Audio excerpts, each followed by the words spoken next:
Magandang buhay mga ka-Gem Vlog. Tara makipagbrigada eskwela tayo. Wow! Andito na nga po ako sa eskwela at kinukuha ko muna yung card ng aking anak. At syempre hanggat naghihintay tayo, chika-chika muna tayo sa mga kananay. Matapos kang kuhanin yung card, nagpunta na ako sa magiging teacher niya sa grade 2. At magpapakitang gilas tayo sa magiging teacher ng anak. Sip-sip yarn. Walis-walis kunwari. Tapos na nga po ako makipagbrigada sa eskwelahan at nakauwi na rin po ako sa bahay. Magluluto nga po pala ako ng burger steak. At tinahanda ko na nga po yung mga sangkap nito. Inuna ko na nga pong hiwain yung mushroom. Alam mo yung naghihiwa ka lang, tapos sa kanil extension ka pa. Diba taray? Pero napansin ko mahirap din palang maghiwa. Ganun talaga, tiis ganda. Nandiyan ako talaga magpakabit nito para hindi na ako magluluto, hindi na ako maglalaba. Pero wala pa rin, ako pa rin pala ang magluluto at maglalaba. Sa susunod, hindi na ako magpapakabit ng nail extension, hindi naman pala effective. At naready ko na nga yung butter, bawang, yung mushroom, at syempre yung burger patty. Kailangan din natin ng harina, gatas at toyo.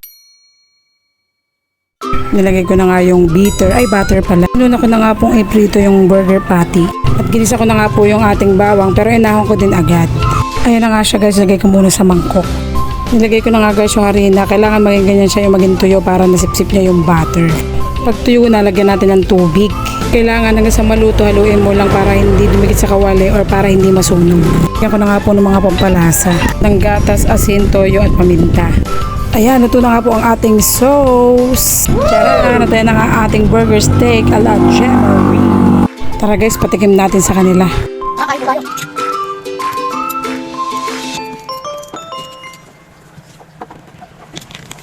Ang natin ko ano yung masasabi niya sa luto ko. Ayan. Anong masasabi mo sa luto ni Mama? Ang sarap. Pag umuwi ka po dito, sana magluluto ang mama ko maganda. Tumikim na rin si Kuya Ebe. Siyempre hindi pwedeng sila lang yung titikim, ako din. Yung sa akin hindi natikim, kain na talaga yan. Masasabi ko sa luto ko, masarap. Siyempre luto ko yan. Thank you for watching guys. Sana nag-enjoy kayo. Don't forget to like, follow, and share. Mwah!